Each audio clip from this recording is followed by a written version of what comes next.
My name is Andy Bullock, and I'm the Executive Director of Kearsarge Indian Museum. I think one of the unique things about this museum is we feature collections that go all across the continent. So a lot of people come and expect that maybe they'll see some wonderful Abenaki baskets from New Hampshire, but are usually pleasantly surprised to see that they can actually compare galleries and lifestyles and all across the continent.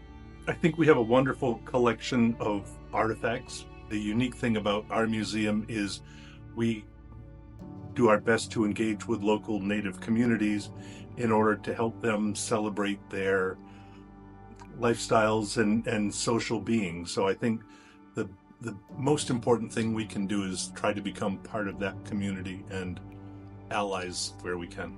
Been involved with the museum since before its inception. The first time I was at this museum, this was still an indoor riding arena, so there were wood chips on the floor and pigeons in the rafters.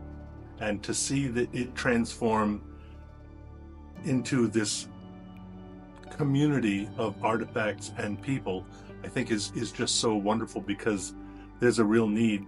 The state of New Hampshire doesn't officially recognize any Native people. There are no federal reservations, no federally recognized tribes in New Hampshire. But I can assure you that there are lots of Native folks in the state, and our aim is to help them celebrate that existence. When people come to the museum, there are two things that we like to confirm with them.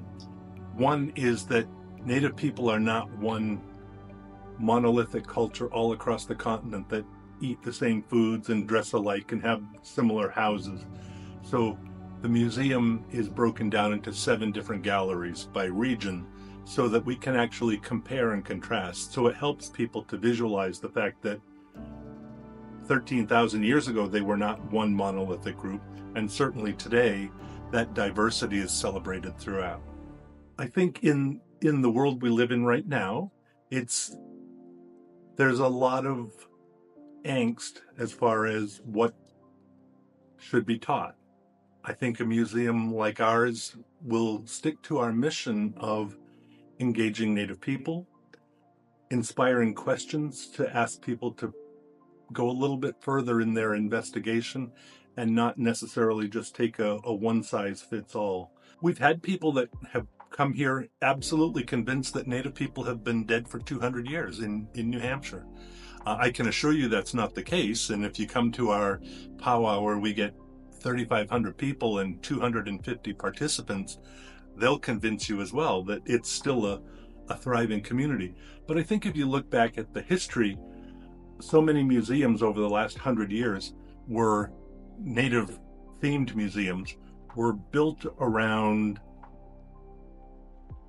the assumption that Native people were dying off and were going to be non-existent. So there was a very stereotypical understanding of that.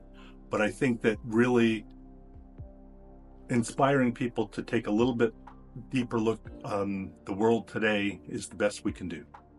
I think the next thing the museum is going to focus on, each of our galleries now already have contemporary examples from that gallery, and we want to use that so our conversations will be, yes, many of these things are 100 years old, but from that region there are still people doing contemporary art today. And the mission of our museum is going forward to expand on that and really bring the contemporary voice and contemporary challenges to the visitors of the museum. I hope they come away with optimism for sure, but I think if we can do nothing more than inspire questions and ask them to look a little bit further and reach out to a Native community or attend a Native event, that is a success for us.